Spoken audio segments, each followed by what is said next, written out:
Hey, what's up everyone? This is Tim from YourSixGaming. Today in this video I'm going to show you how to fix your R2 button on your PlayStation 4 controller. And it seems like mine breaks every 6 months or so, so I went ahead and just bought a bunch of these R2 and L2 buttons and some springs off of Amazon.com. And now I'm going to show you how to fix this by taking off the case and repairing it in this video coming up next on YourSixGaming.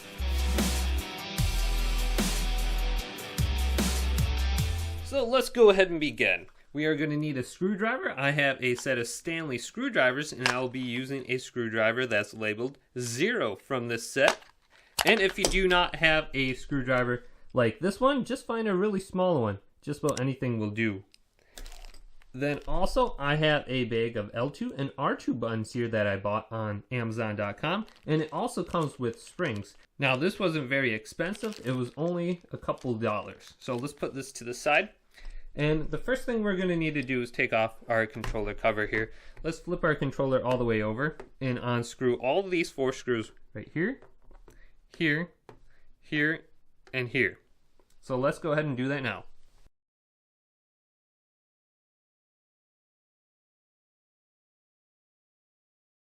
Okay, so I have all 4 screws out. Let's go ahead and take this black cover off right now.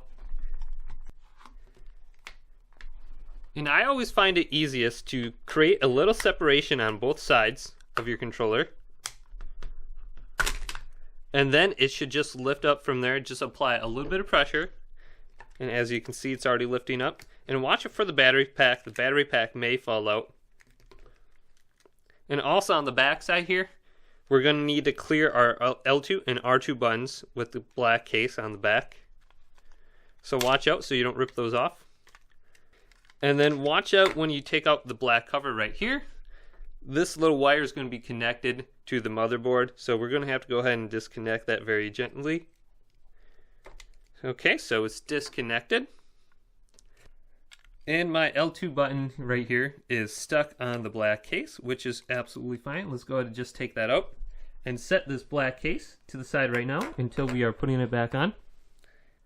This is a good R2 button. However, the ones you'll find that are broken, this entire black piece right here will just be completely off. And sometimes this little spring right here will be cutting into this little round piece right here, causing it to just break over time. And I think they fixed it in the newer versions of the PlayStation 4 controller, but that's the reason why this is breaking. This is very cheap plastic, and this little metal spring right here, aluminum, is just cutting into this piece right here and causing it to break. If your R2 button is still in the controller, just go ahead and gently grab it and lift up with it. It'll just come out without too much pressure. Now go ahead and take your new R2 button and spring, and let's go ahead and put that back into the controller right now. And this is how we're going to want to put the spring on our R2 button. Over the cylinder on the farther side right here, go ahead and just put the spring around it and put it in like that. And just kind of hold it in this place until you put it on the controller. Now there's a little groove on the far side right here, you can see.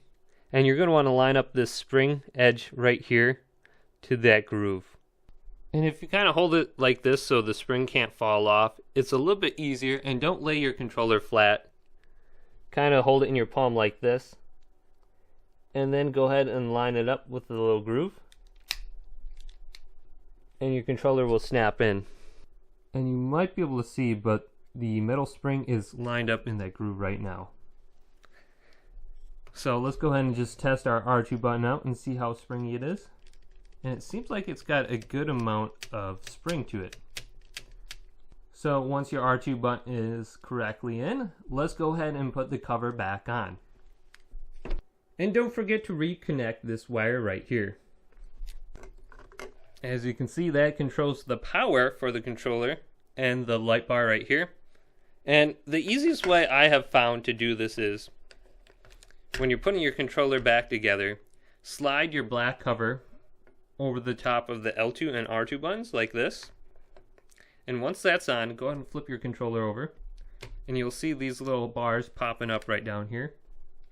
We're going to want to slide the black cover over those just slightly on both sides. And then we can push down on top of our controller and everything should snap together from here on out. And it's snapped together. So the controller's for the most part together. Just flip it over and make sure everything is lining up on the front of the controller too, and press down. And once that's good, let's go ahead and put both of our screws back in on each side. Okay, so all the screws are in. Let's go ahead and test out a controller right now. Now that my spring is back in, it seems like everything on my controller is working back to normal. So if you're having this problem, make sure you go ahead and buy a pair of springs and buttons from Amazon.com or eBay. You might find them a little bit cheaper, and go ahead and repair your R2 button.